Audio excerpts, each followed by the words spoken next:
شاعر بعدی در راه کوچ به دنیا آمده، در مسیر هجرت، در آغوش آوارگی، در راه رهایی و در دل ناپایداری. در هجرت بزرگ شده، در شهرها و کلاس‌های درس خوانده که بیشتر شبیه پناهگاه بودند. معلم شده برای کودکانی که خودشان هر کدام قصه نانوشته داشتند و بعد از دل تخت سیاه و گچ به تصویر و کلمه پناه آورده، به شعر، به گرافیک، به خلاقیت. از خانم مریم احمدی تمنا میکنم که تشریف بیارم.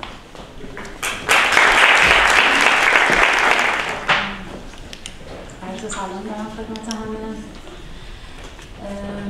یه ذره اوضاع سخته چون در واقع ایران وطن دوم همه ماست.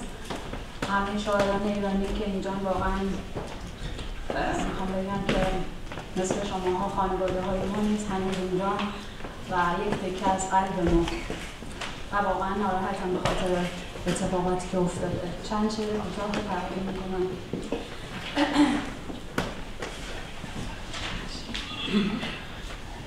به امید اینکه جنگ روز تموم بشه در همه جای دنیا. به محبوبم گفتم نگاه کن، جنگ تمام شده. کلکین را باز کن، بهار نشسته بر درختان را ببین. خاموش تنها نگاهم میکرد. گفتم آواز سارها را گوش کن، زندگی بال گسترده بر آسمان مرده این سالها. خاموش تنها نگاهم میکرد. گفتم تنهایی میترساند مرا، اما اکنون تو اینجایی، بهار گم شده در تقویمم. اما محبوبم با تفنگ مرده بر دوشش لبخند میزد تنها بر تاخته کاهگلی.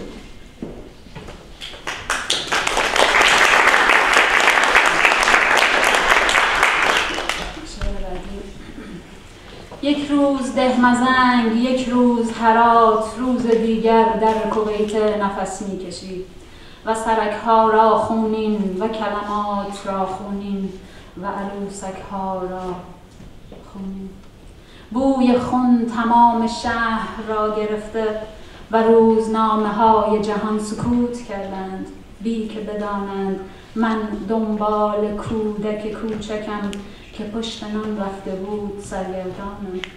نمیدانم چرا سکوت کردند روزنامه‌های جهان و در هیچ ستونی از گم شده من نمی نویسند. باید به خانه برگردم. شاید آمده باشد، شاید بیاید دستهای کوچکش را به کلون بلند در برساند. باید باشم تا ببوسمش و لباسهای خاکش را بتکانم. با کمی اخم و از دلواپسی‌هایم برایش بگویم. بوی خون تمام شهر را گرفته و جنازه بالای جنازه می‌آشوبد دلم را. دستهایم را به دیوارهای نیمه خراب می‌گیرم، راه می‌افتم. باید به خانه برگردم. شاید آمده باشد، شاید بیاید.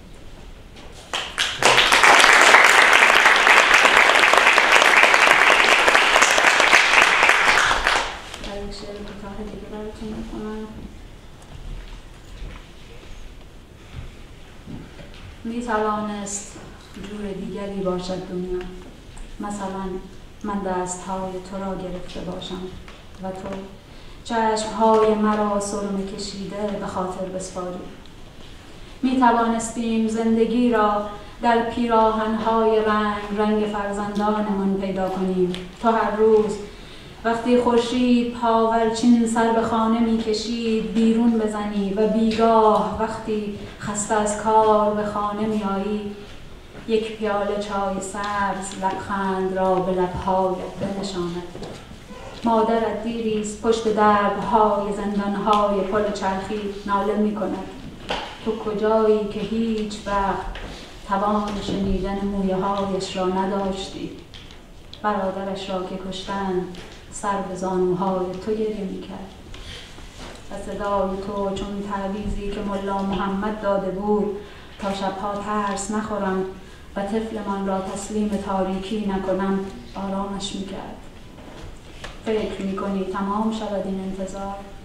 تو بیایی مادرت لبخند بزند و این طفل که در شکمم پا میکوبد بی پدر کلام نشود؟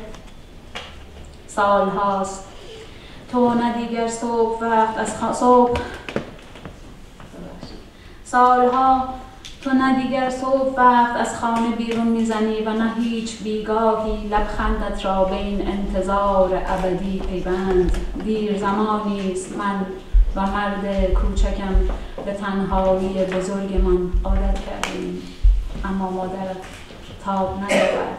گاهی فکر میکنم شاید بازگردی وقتی هنوز روی هیچ سنگی نامی از تو نوشته نشده. مرسی.